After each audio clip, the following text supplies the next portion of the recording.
welcome to EPN. I'm Victor Lucas. This is my buddy, Behr Safi. You know him as Baruti if you're on the YouTubes. We bring you the latest in everything cool, and holy crap, are we ending the week with lots of cool stuff. We are going out with a bang this week.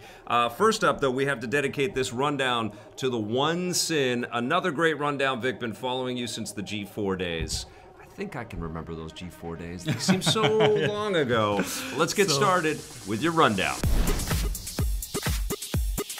Now, you may not have to wait much longer to play Dragon Ball FighterZ on the Switch. Bandai Namco has announced that the open beta for the Switch version of the game will begin on Thursday, August 9th at 9 p.m. Pacific and will run until about midnight on Saturday. The beta will come with 23 fighters from the main roster along with 4 modes: Arena Match, Ring Party Match, and Practice Battle Tutorial Mode. Man, that's a mouthful.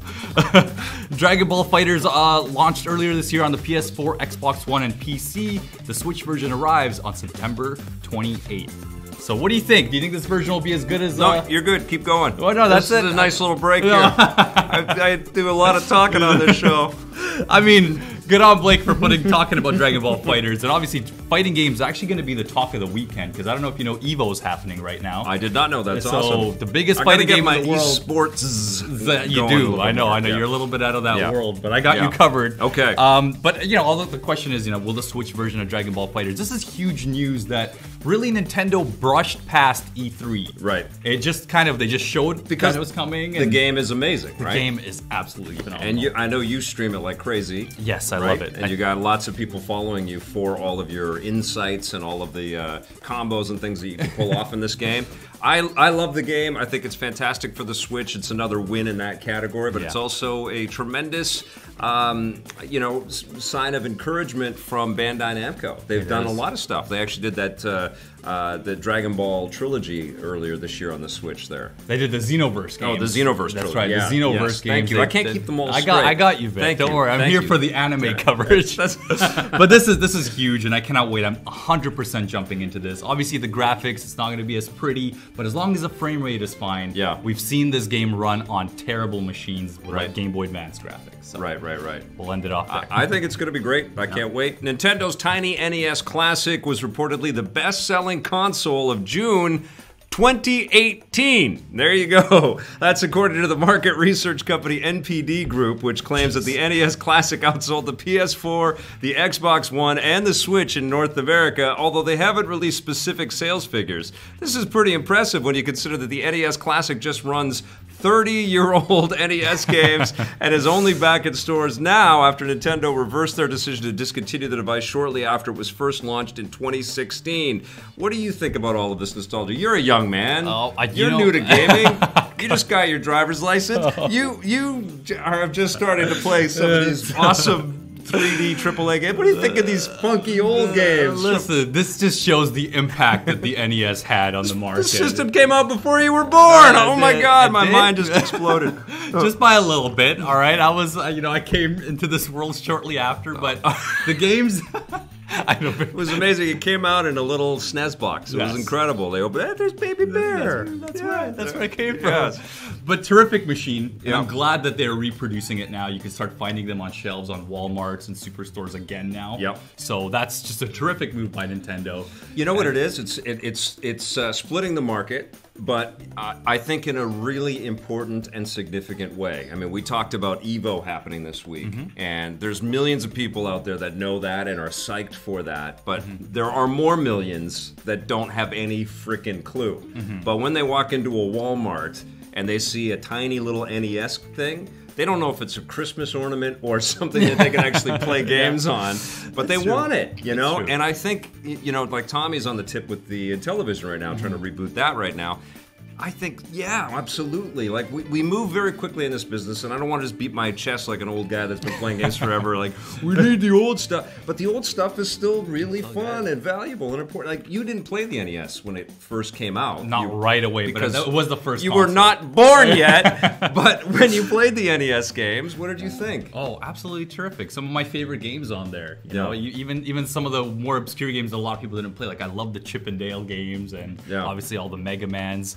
And you know, just to put into perspective, I have a good friend of mine's having his first kid come into this world, and he said that, hey, you know, I really want to play these NES games with my child. As soon as they're here, like I want.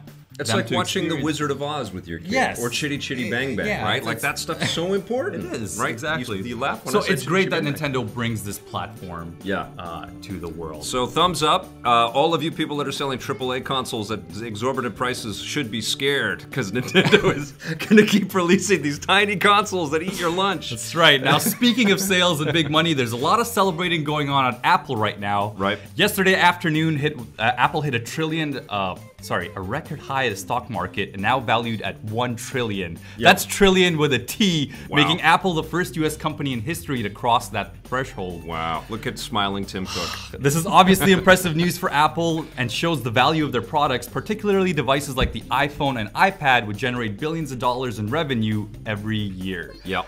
Now, Vic, what do you think about this? What are the negative aspects of this? We have 3 Apple products in my view right now, and my 4th one is right here. And and there's my phone. God. So I think we contributed to their $1 trillion evaluation in a significant way. I'll tell you what, I was a Mac guy first. My first computer was the LC 630. It was a portable. No, it was I can't even remember. I don't remember if it was a real computer or if it was a laptop. I don't know, but it was. I know the model number, LC 630.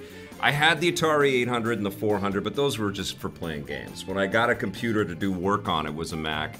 We've done 25 years of being in business, producing tons and tons of content. We've done most of that on Macs over the years. We did get into PCs at the beginning of Electric Playground. I remember one of our first big purchases was a $10,000 PC to do like little tiny GIF images for our website. It was just ridiculous how expensive it was. And we collected over the years a lot of PCs for gaming and things, but they would always break down. And we had classic Apple computers that would just last and last and last. So there's been a build quality that you could rely on. Has it changed since Steve Jobs has passed away? Yes.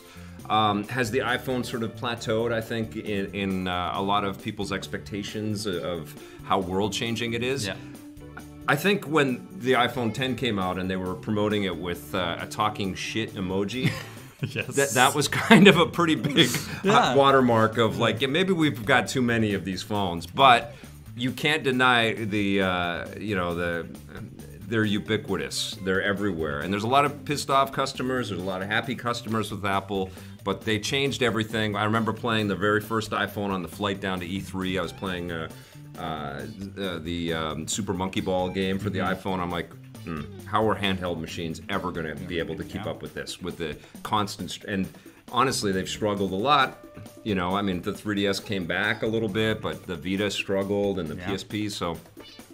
It's crazy. I don't know if they can hold on to this because I feel like they've left a lot of doors open, particularly with all the issues that have come up with the new MacBook Pros and the absence of new revisions in their computer lineups.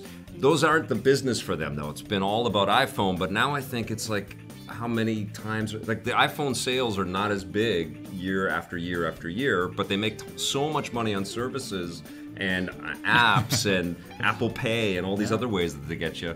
Incredible company, for sure. What a story, right? What a story. And I mean, I love the point here that Blake made. Like, what do you think about the negative aspects of it, though? You know, Apple does pay slave wages to sweatshots. Right, and they're now making trillions, right? You know... Well, and the addictive qualities of all of these screens all around us all the time. Like, it is... You know, as someone that has existed for a little bit longer than you, like 2 or 3 weeks longer than you, when I walk down the street and I see so many people on their phones, and I'm one of them. I'm not holier than thou, but when I see there is an issue there. You know, so much so that the next iOS is going to tell you that you're addicted to your phone. You know, which is in one of the apps that they're providing.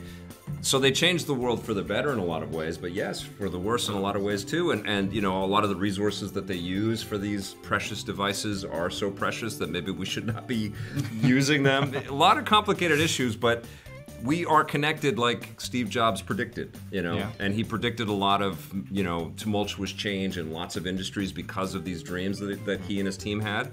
And that's exactly what's happened. You know, my TV show, our TV products were directly affected by the prevalence of people watching things on phones. That's true. You know, every industry out there pretty much has been affected. positive, negative, but it's change. And I think when you have massive social change like that, that's exactly what happens. Is it my turn to read? That is. Okay. EA has another big controversy, and it's not about loot boxes or microtransactions. Madden 19 removed a shout-out to NFL player Colin Kaepernick. Is that Kaepernick? That was included on one of the songs in the game's soundtrack. Kaepernick famously caused a controversy by kneeling during the U.S. national anthem as a way to protest police brutality, and no NFL team has signed him since. Many suspect that scrubbing his name from the game is an attempt by EA and the NFL to further erase him from history, but EA says that this isn't the case. They've issued a statement apologizing for the move, saying that they removed his name because they were concerned that they didn't have the legal rights to use his likeness, but have now decided that this doesn't apply to soundtracks. They'll say they'll put his name back into the song in the next update, which will arrive before the game goes into wide release on August 9th. Now, we're about to talk about football being political. What are your thoughts on all this? Oh man, I had. There you go. The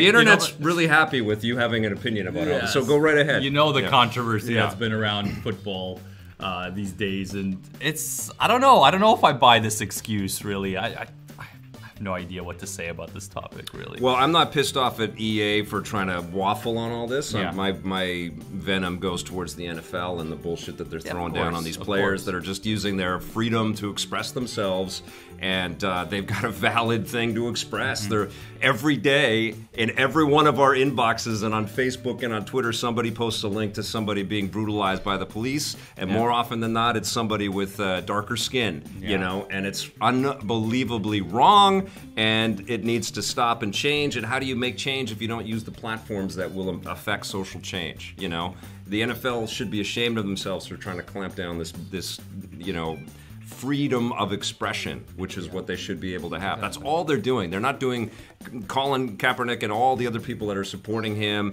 It's ridiculous and preposterous that leagues are, that the league is trying to throw fines at these people, and some of the teams are doing it, and some of them are refusing. So applause to all of those. It's really tampered my enthusiasm to get excited about a new Madden. I got to tell you, I've played this franchise from the very beginning. Now, it's going to come. Want to support the organization? Not really. Yeah, I totally understand. It sucks, man, because EA's killing themselves to make an awesome game every year, and sure they don't always hit their targets every single time, but they do a good job over there, and they make a lot of people happy. But yeah, it's I don't know how we got to this point where people can't express themselves about awful things without it turning into some highly politicized, awfulness. I'm glad that we're talking about it. I'm glad that people out there are talking about it. At least it's making news, it's making headlines, and this is, I think, the first step for things to really start to change, right? Yep. And this has been going on for forever. Before,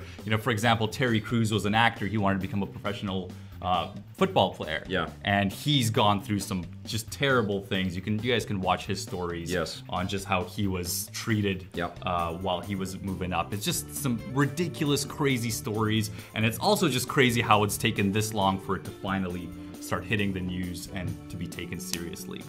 And I think you're 100% right, and I think that's one of the reasons why I love you so much. You're an optimist at heart. You believe in people, and you believe that we have the propensity to be better, and I see that in you. I think you have to if you're a creator of any kind. If you're out there sort of projecting some production thoughts or whatever, you've got to have that in you. Even you, Blake, you work your butt off. You're cranky puss, and a lot of things piss you off. Even Blake, but you are an optimist, man. You're a dreamer, and you believe in things. And Blake I think absolutely it's important. The good is in us all, and we need these platforms to be able to express that and make these big changes. You're right. And I think as dark as stuff gets, it will lead to people figuring this out. We will find a way. We have to. Otherwise, we're going to be burning and drowning at the same time. That's right. Well, at least we talked about it here. We did talk about it, yes. Okay. That's going to wrap us up for our rundown. Thank you for watching that. Thank you for joining me for that, Mr.